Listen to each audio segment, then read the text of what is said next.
Write variable expressions for arithmetic sequences.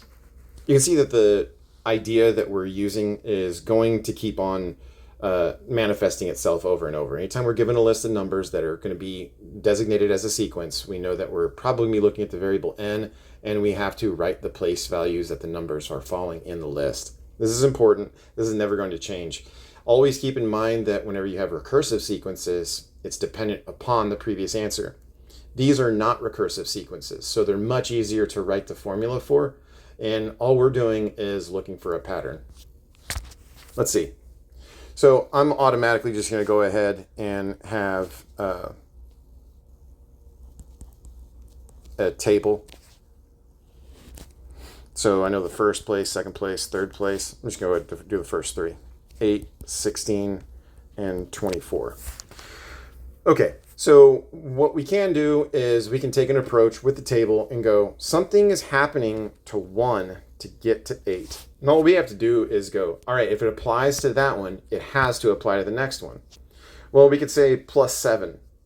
Okay, let's go with plus 7. 1 plus 7 is 8. Is that true? Yeah. So that means the next one has to be plus 7, right? 2 plus 7 is not 16. It is not plus 7. How else could you go from 1 to 8? Times 8. And then how could you go from 2 to 16? Times 8. And 3 to 24. Times 8. And these are ways that you can go about figuring out how this is happening. If you want to work the problem backwards, it's going to be your y, your change in y and your change in x.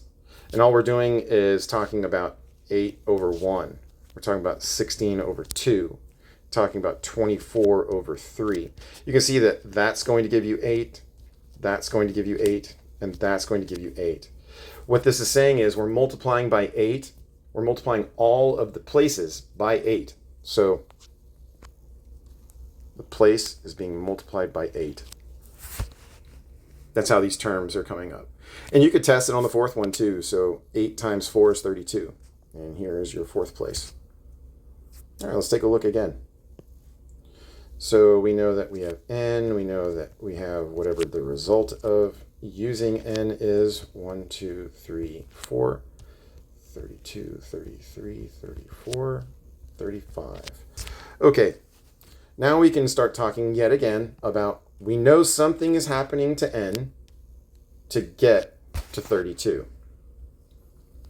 Well, I know that 1 times 32 is 32. 2 times 32 is not 33. Never mind. It's not times 32. So how do you go from 1 to 32? Let's try plus 31. 2 to 33. Oh, plus 31. 3 to 34, plus 31. Cool. So whatever's happening is we're taking our n value, the place of where the output number is going to be in the list, and we're adding 31. So that looks like our n value plus 31. And we can test that. We could say the fourth place, 4 plus 31, gives you 35. Check. You can always check it. Use your own formula to verify. And we're going to just repeat the process, and you can see how this is not going to change. It's going to take some, like thinking, but it's math, so it should take thinking. Okay, so you could see that this is adding 94. Let's go with plus 94. Well, 1 plus 94 is not 94. It's not. Okay. Well, that's how easy that was to check that. What about, okay, so 1 times 94.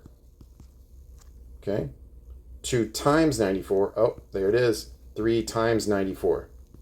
Okay. And you can always check to see if it's changing by the same amount whenever you're finding a factor is going 94 divided by 1, 188 divided by 2, 282 divided by 3. And you should come out with the same number, which would be 94. So this means we're taking all of our n values and multiplying by 94. You could substitute that in for the fourth one. 94 times 4 is going to give you 376. Cool. Checked it. And the final one, we know that we have this. We know the function of n. Okay, let's go ahead and just set this up to 3. 16, 17, 18. All right, so same process. It looks like I could do plus 15. Plus 15. All right, so 2 plus 15. Oh, that works. 3 plus 15. All right. So you can see that this actually was one where we just started with addition. It turned out to be okay. We're taking all of our n values and adding 15. And I would always substitute one in and just check. So the fourth place should be 19. So 4 plus 15 equals 19. Check.